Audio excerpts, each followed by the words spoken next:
This is Harley Howard, and welcome to What Saith the Scripture radio program. Come join us with your Bibles open as we study through the Gospel of Luke. All right, let's go back to the 20th chapter of Luke. Right after Jesus gave the parable of the vineyard, or should I say the parable that contains a certain man who planted a vineyard and the husbandmen and their responsibility, what they were supposed to do to the owner's vineyard while he was away in a far country. And instead of doing what they were instructed to do to the vineyard that was granted to them, along with the responsibility, they took it upon themselves to fail to fulfill the obligation of giving the fruit back to the owner. The fruit of the vineyard belonged to the owner. It didn't belong to the husbandman. It didn't belong to the tenants. The fruit belonged to the owner. But the husbandmen or the tenants decided that they didn't want to give the fruit to the owner, but to keep it for themselves. And so at the end of the season, the landowner sent his servants to the husbandmen or the tenants to collect the fruit that was due. And instead of giving the owner what was rightfully his, they in turn abused and beat the servants. And then the landowner decided to send his son to collect what was rightfully his, simply stating that they would reverence his son in the same manner that they reverence him. But instead of that, they killed him with the intent to take the inheritance that belonged to the landowner. And all of this was a parable that was speaking specifically to and about the religious leaders, the scribes, the Pharisees, the chief priests, and the elders, the delegation that was sent from the Sanhedrin to question the authority that Jesus exercised in the cleaning out of the temple and the role of chief speaker in that temple. Jesus made it clear that the house of God was his and his Father's. It was a house of prayer. It wasn't a house of merchandise. And they wanted to know what authority he had to literally clean out the temple and to restore it to some degree to the purpose for which God gave it. And after he gives this parable, of course, the conclusion of it is, what will the landowner do to those husbandmen that killed his son? The answer is that he would kill them and give the land to other husbandmen or other tenants who would bring forth the fruit in its due season. And of course, these religious leaders, recognizing that the parable spoke to and about them, said, God forbid. And as they said, God forbid, the implication is, no, that can't happen. Then he questioned them in verse 17. Well, what is this then that is written? The stone which the builders rejected, the same has become the head of the corner. Now they knew exactly what the Lord said when he said that. He was calling himself, of course, the stone, and he was calling them the rejected builders. And they knew that that Old Testament reference was referring to the fact that Israel was in apostasy against God. They knew that. And so he was once again reminding them that they were nowhere God's men at all. We also made reference to David also being a rejected stone, in the sense that this imagery does come from Psalm 118. Saul rejected David. David was a rejected stone. Saul tried to have him killed on a number of occasions, but the Lord exalted David from his humiliation to the throne.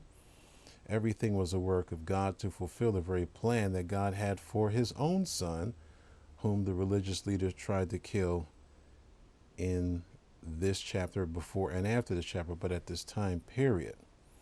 Then we looked at Peter, who also used the expression in 1 Peter chapter 2, the first 8 verses, talking about salvation. Then the Lord in verse 18 of Luke 20, speaking directly to the Pharisees who rejected the notion that the landowner would come and kill those unfaithful husbandmen, he made it very clear that he's the stone, and if you fall upon him, you'll be crushed, you'll be broken. But if the stone falls upon you, you'll be grinded to powder. And that's judgment.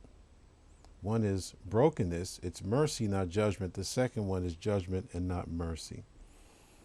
And the response of the delegation in verse 19 was that at that same hour, that same moment, they wanted to try to seize him at the very moment. The same hour is a specific period of time, an immediate period of time. They wanted to get him.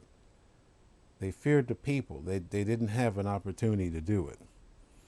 And so what they did in this desire to want to seize Jesus was to fulfill the very situation they had been warned about. And we talked about, in closing, a dramatic example of God's poetic justice.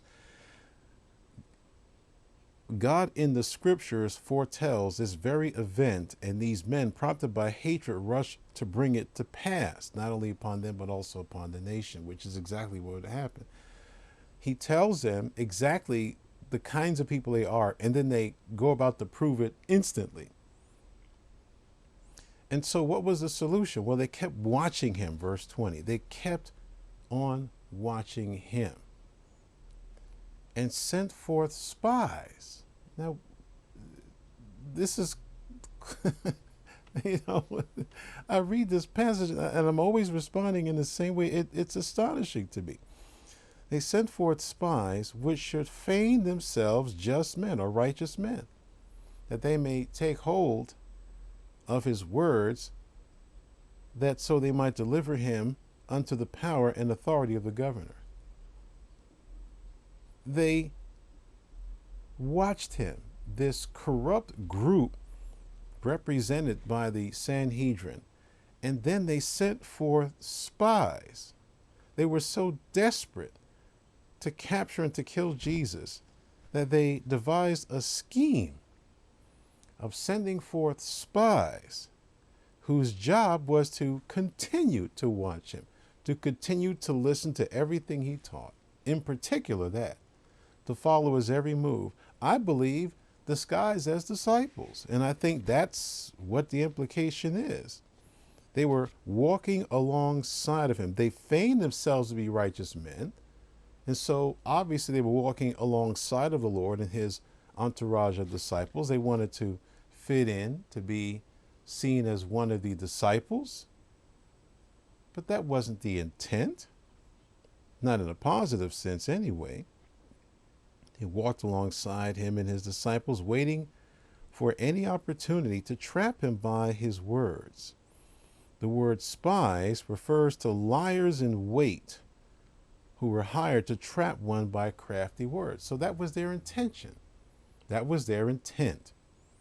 Don't tell me this stuff does not go on and has not gone on throughout all of redemptive history. It goes on to this day. The more you are closer to the Lord and closer to the Lord's work and closer to the truth, you're going to get them. They're going to keep coming. They're going to spy out the land. The intent is to corrupt it, is to take your words and to twist them and to manipulate them. And nothing's changed. The purpose of these religious spies was for the sole purpose of finding something, anything that they could use legally against Christ so that they could bring him before the authorities. That was the whole purpose of sending these spies. They hated him that much, and he did nothing. The Lord said they hated me without a cause. They hated him without a reason. There was no reason for them to be doing what they were doing. So the Sanhedrin knew that Pilate would have to condemn Jesus if he were put to death. They couldn't do it. There was no way that they could administer any kind of Jewish law of stoning to death to the Lord. They couldn't do that. Not to mention it wasn't going to be the Father's plan anyway. And so they couldn't find anything at all to kill Jesus. And I made mention this morning about the uproar that would have happened if they had to seize him at that moment. See, these men and all their smarts were very ignorant, but I give them credit for one thing. They wanted to maintain that their hands were clean. And so instead of actually seizing the Lord themselves and administering the punishment of death by stoning because of blasphemy, what they did was they manipulated the Roman government to try Jesus on the charge actually of making himself a king over Caesar. So therefore, when Pilate gave his verdict for the death of the Lord, the Jewish authorities said, hey, we had nothing to do with this. This was all Rome's idea. So they manipulated everything where in the night and early morning when people weren't really awake and knowing what was going on, by the time they found out what was happening, Jesus was already condemned and already in the process of being crucified. I mean, people were shocked. But the Jews made it look like, or the leadership of the Jews made it look like it was Rome's doing as opposed to their own. But the fact is, it was their own doing. But they manipulated the Roman government in such a fashion where the Jews' hands were clean. This was, hey, he was making himself to be a king. The Romans came against him and they took him. That's how they do that. They set everything in order, and then they make sure that they wipe their hands clean of the mess which they started. So they knew, again, the Sanhedrin, they knew that Pilate would have to condemn Jesus if he were put to death. And remember, that's the only desire they wanted. They didn't want him in jail. They didn't want him punished. They wanted him dead. So the only way that was going to happen, of course, was that they'd have to get Pilate to do it. And Pilate was weak anyway, so it wouldn't have been much of a problem. The Jewish leadership knew how to manipulate every circumstance, but it's those pesky unintended consequences that got a hold of them. So all of their plans focused on this point of the goal, or as the goal, that is to kill the Lord. All of this was indeed horrible, but perhaps the way they did it was even more horrifying. These spies feigned themselves just men. To me, that's a remarkable statement in an age where nobody really believes that people do that. And it's right here in the Word. And Paul mentions the same thing. Peter mentions, the passages just keep coming. They all say the same thing. Paul talked about people coming in, spying out their liberty in Christ. Who are those people? The Pharisees, law keepers, etc. It's always the same thing. Nothing's changed. I mean, the mess that the early church had to go through to deal with those who feigned themselves to be just men and came into the church and trying to interject Mosaic rituals and baptisms and circumcision into salvation. It never changes. It's the same thing. Today, the same thing. You got to speak in tongues. You have to do this. You have to do any of that. There's always someone coming along, feigning themselves to be just men, spying out people's liberty, trying to put them under some kind of bondage, trying to dissuade them. And see, when you put people under bondage, you corrupt the entire nature of salvation. That's why it's so hideous to do this. You negate the work of God. This isn't some little issue between, we just agree to disagree. I disagree completely because you negate the work of salvation when you do that. When you interject stuff in it, you negate the entire work of salvation. That's how serious this is. But these spies feigned themselves to be just men. Well, who were the spies? Well, they were certain of the Pharisees and of the Herodians, according to Mark 12. And these men were a combination of religious and political hypocrites. who disguised themselves as disciples of Jesus for the purpose of trying to get Jesus killed. It's amazing. It's amazing. The religious and political band together to persecute and to destroy Jesus. Now, they were feigning righteousness, but they were workers for the chief priests and the scribes. And this means, of course, that the spies were men who worked with the Sanhedrin Council's blessing. So they were the result of those who came by way of the authority of the Sanhedrin Council. I mean, the whole council was corrupted. They were all corrupt. Everything they did was corrupt. Again, let's look at the players. Pharisees, Herodians, their disciples, chief priests, scribes, elders. I mean, the whole kit and caboodle was involved in this. I mean, all those were parties of the Sanhedrin except the Herodians, which was the political ring of Rome. So you have Rome and Judaism, or the Jews, trying to kill Jesus, trying to find something. I mean, they expended all this energy and time to try to find something, because nothing he was saying was a threat to what they were doing in terms of trying to destroy them. I mean, he wasn't overthrowing Rome. It's incredible. Incredible. All these men were in play, again, with the full blessing of the Sanhedrin Council. The Herodians were a political party that supported the Herodian dynasty. They were pro-Roman, and as such were totally 180 degrees opposite the Pharisees, the scribes, the elders, the chief priests, and everybody else in every sense of the word. The complete antithesis, the complete opposite of the Jewish religious polity. The Pharisees were Jewish nationalists who hated Roman rule, and all those who sided with Rome, they hated them, they despised them. And yet, they're working together to try to find something, one word, anything they could find. My goodness, to take out the Lord. And you have to keep in mind that by their own positions and divisions, the Pharisees, Sadducees, all of them, and the Herodians, absolutely despised and hated each other. They had absolutely nothing, zero in common except to plot to kill Jesus. They had nothing in common and nothing that would bring them together on anything except to plot the death of Jesus Christ. And in this is fulfilled the saying that we're familiar with: the enemy of my enemy is my friend. It's fitting here.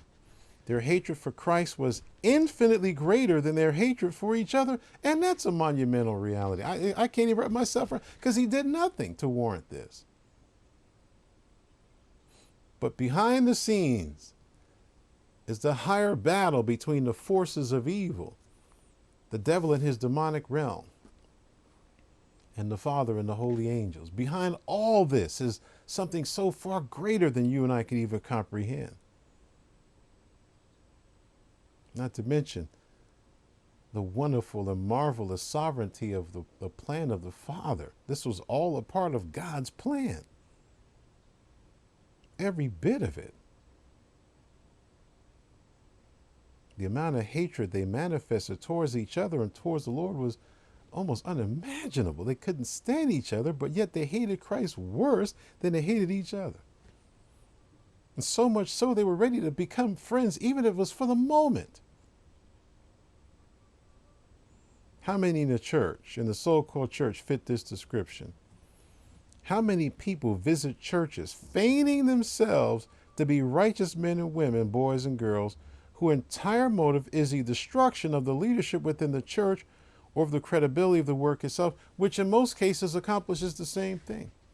We can't literally or physically, well, sometimes we can't, sometimes people do. You know, they send in feigned people feigning righteousness for the purpose of destroying men. That's why we always have to be on guard, because they keep coming.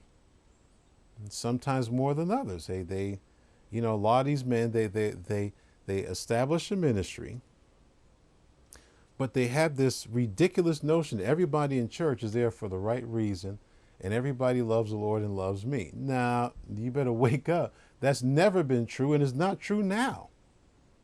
It's never been true. The church has always been a remnant. It will always be a remnant. And everybody there who is outside of the remnant of God is an enemy of God. And if they're God's enemies, they're enemies of you and that church body. And they're going to do everything they can through infiltration, instigation, inflammation, whatever, to try to destroy the work. They're trying to do it. They're not doing it. They're not there by accident. They're there for a reason.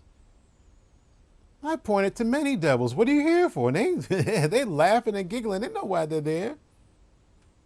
They're trying to take the work out. They're doing the work of their father, the devil. Nothing's changed. Nothing at all. How many people visit churches feigning themselves to be righteous, men and women, boys and girls, whose entire motive is the destruction of the leadership within the church or of the credibility of the work itself? I mean, I've heard good churches be ruined because of some person they hired who turned out to be a child molester or someone who was a thief or whatever. You know, the hiring process was either lax or these people were too cheap to pay for the background investigation. I mean, this is ridiculous. There's no accountability. People just do whatever they want to do. People can hide in that particular situation. And I don't care how good a pastor you are. Once that kind of stigma is on your work, you're pretty much done or on the way done because no one's going to trust you. You have to be doubly, triply vigilant. And you have to set the lead. You have to take the fool down to the police station and have somebody film you taking down there doing cops. Bad boy, we taking you to jail. And take the fool down to the station in handcuffs and say, this fool is going to jail. He did X, Y, and Z in the church. We want him arrested. And then put the film up on YouTube. You might save yourself. And then they hear you. You want people to see you don't play with that stuff. The problem is a lot of these pastors, they start playing. They hear things happen. They they better not say anything. You better say a lot of things. You better be at the forefront of every single judicial action in your so-called watch. You better be there. You better let people fear God, knowing you on the spot. You're not going to tolerate that garbage. You're going to do what you can not to let it in the first place. And if it pops up to any degree, you're going to smack it down like a whack-a-mole for the sake of the church and for the sake of your reputation. And more important than that, for the sake of the lost who are watching everything you do. How many people purposely visit a church to destroy it? I know people have done it. It's nothing new. The idea that people don't do it is stupid. Anyone who believes people come to church, I've seen a man punch a preacher in the face on television in a receiving line. So I ain't got no receiving line. For what? He was welcoming visitors to the church right up in the front of the church on television. And some whacked out whack job, remember, looking like somebody, injecting him with speed, went up to and punched the pastor in the face for no reason.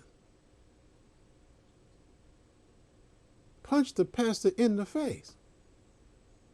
And thankfully, he had some deacons there that had, some takedown skills. They took that boy down. Next thing you know, you saw his feet doing like that on the way down. The way it should have been. The pastor, God bless him, he tried to make light of it, but really there's nothing funny about that. People out there to do that. They're out there to destroy. They don't want the work of God going. They don't want the work of God going forward at all. They don't want it. How many hypocrites have infiltrated the Church of Jesus Christ to do the very same thing that these hypocrites did to the Lord? Plenty of them. Plenty of people do it. If they can't get what they want, then they turn antagonistic against those who won't give them what they want. There are a number of people who want true ministry destroyed. And they will come alongside of you and me, and they'll come alongside of you and with you and me, whether or not for you or the Lord. They feign themselves to be righteous. They're not coming around and saying, I'm the devil, I'm here to take you out. Oh no, we're best friends. Love, love, love, preacher. And we love you. Put that knife back in your pocket then, devil. They have an agenda in mind and is anything but godly. Listen, I want to talk to all you preachers, those of you who are listening and those of you who are listening yet not listening. Maybe one day it'll click. Everybody in your church is not there for the right reason. And I know you know that. Now, I have never had this conversation with the person where I told them that they accepted it automatically. They always want to argue first. And they always want to give me some song and dance about how they're different and their ministry is unique. They didn't hear what I said. It's because of that the enemy wants to come in to destroy it. If you are sincere and your work is unique, that's what they want to do. You're the very person you ought to be going, you'll be looking everywhere for the enemy because he's around there. He's always, in one sense, it's a good sign. Another sense, it's a bad sign. It's a good sign. It's a proof that your ministry is effective, because if it wasn't, the enemy wouldn't be wasting his time being bothered with it. He just let it go. But if it's effective, he wants to take it out. There's no guarantee he can do that. I mean, if you're on your job, you got the right people in place, the infrastructure is right and in place, usually that can be weeded out. Then you have to have the courage to kick people out of your church. The wrong people have to be ejected. You can't tolerate this nonsense. Now, of course, you might have 3 people in your church, but you have the blessing of God, because you cannot have all this devilment going on for the sake of what? Well, I know they're all devils. I'm patting them on the back, and one day I'm going to convert them. They're devils. They're trying to convert you and that weak membership you have. You wonder, where's all this mess coming from? You let the devil in the doggone church. What do you expect? He's going to come in as the devil. He's not going to come in as a saint. He comes, disguised as an angel of light, but he's not going to stay that way. Our absolute willful ignorance in this matter is astonishing. How many leaders simply assume that everyone coming through the doors of their church really want to be there for the right reason? I don't know how many times I've had this conversation, and they always want to argue.